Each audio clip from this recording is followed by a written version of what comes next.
Yo, what's up mga ka-resale? So may dinala ditong injector mga ka-resale, 6M70 na naman to. So ang problema doon is hard start at low power.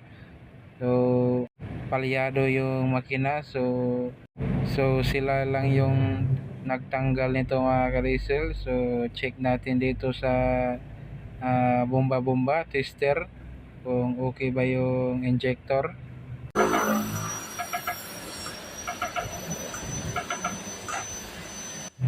So mukhang 50-50 ito mga ka-diesel. So i-final natin ito mamaya sa machine. So dito naman tayo sa pangalawa.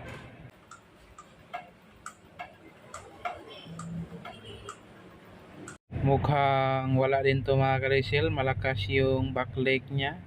Dito naman tayo sa pangatlo. So wala, ganun pa rin. So wala to mga ka-diesel. Yung apat mga ka-diesel is grabe yung backlight at saka yung dalawa is alanganin, pero final pa rin natin dun sa machine mga ka-diesel. So let's go. So ito yung malakas na backlight mga ka-diesel. Try natin to i-calibrate kung ano yung malakas ba talaga itong backlight. So paslak muna natin. Ayan na mga ka-diesel, start lang natin. Ayan. Observe nga natin yung backlight niya kung malakas ba.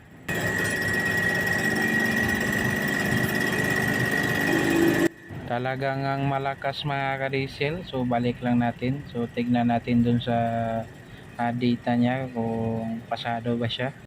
So ayan na mga ka-diesel, 269 yung warm up niya. So dito naman tayo sa lake niya.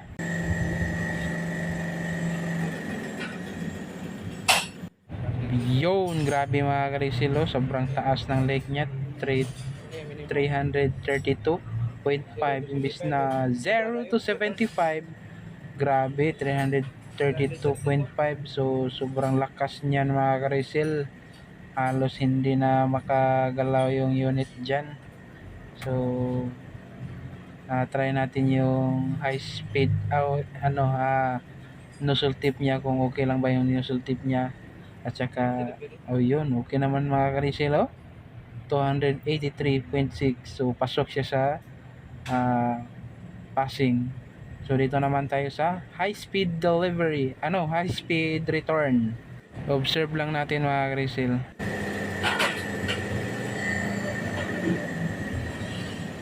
Yun, ganun pa rin mga ka-diesel, 348.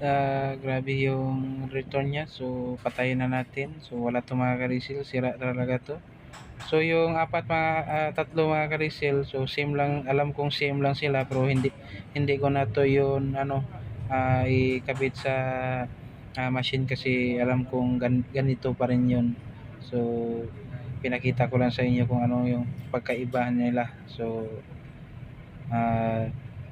yung dalawa, yung alanganin, try natin yun i-calibrate kung pasado ba siya. Kung pasado, mas maganda, pero kung hindi, so palitan din natin yun ng pyesa kasi hindi magtagal yun mga ka-diesel.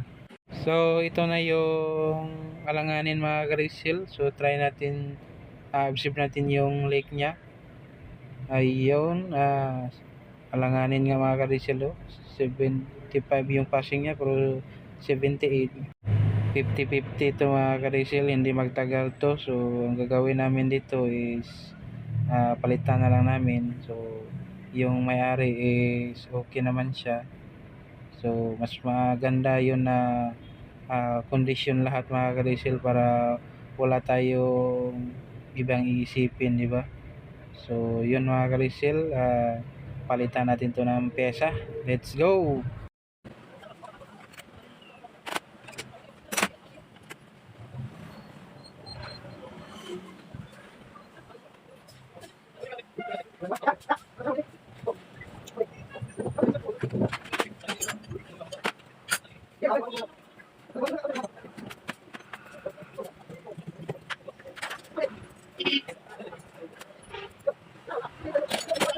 So, ito na yung malakas na backlight mga kalisir, yung 300 plus na backlight. So, try natin to i-calibrate kung ano yung pinagbago niya. So, let's go!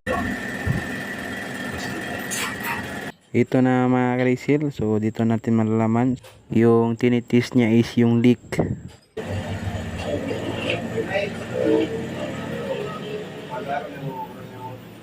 So, ayan mga kalisil, 80 na lang yung return niya. So, kanina is 300 plus. Grabe yung pinagbago mga kalisil ba. So, yun.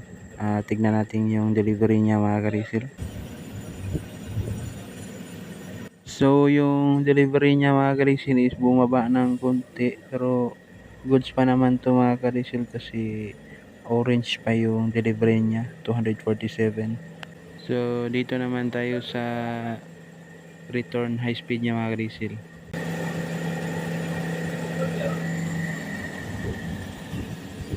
Ayun mga grisil, baba na siya. Kanina is 300 plus din ito. Pero ngayon is 58 na lang mga grisil. So, goods na to mga grisil. So, forward lang natin. So, ito na yung pangalawa mga grisil. Try natin yung check yung data niya.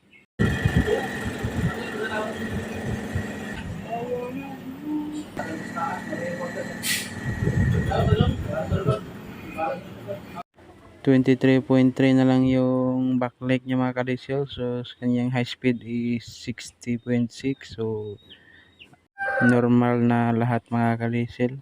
So hindi ko na ipakita sa inyo yung apat ko na injector mga kalisel kasi medyo mataas na yung video ko.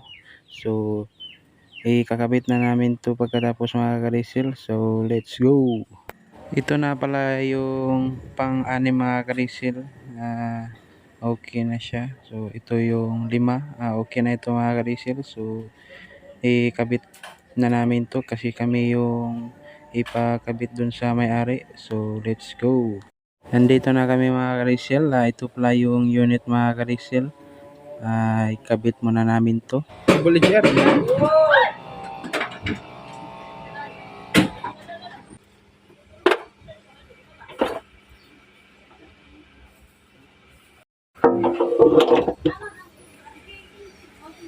Kalimpi.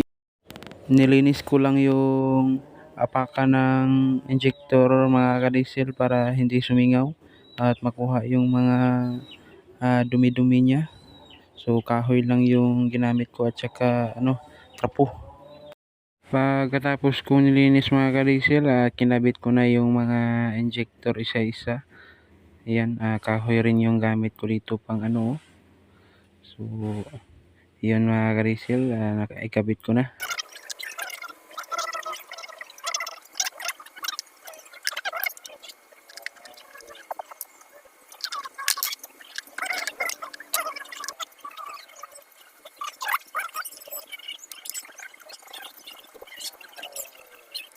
Yun mga kalisel, pwede namin to paandarin, kumpleto na lahat. So let's go, paandarin na natin. Okay.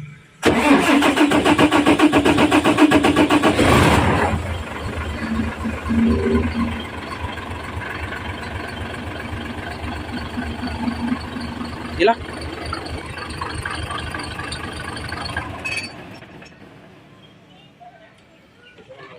Okay.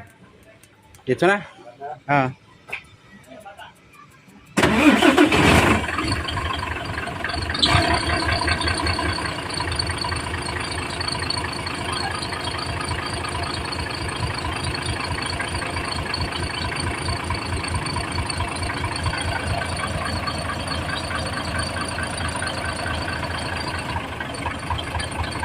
Dati raw.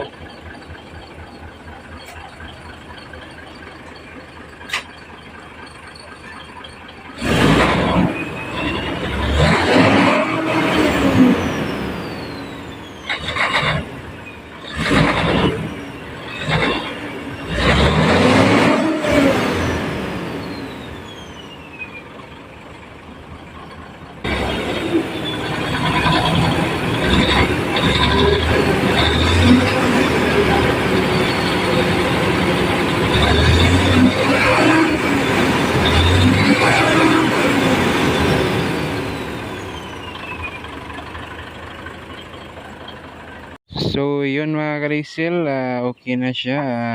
Pwede na kaming umuwi nito kasi may pupuntahan pa kami. So salamat sa panonood mga ka-diesel. God bless.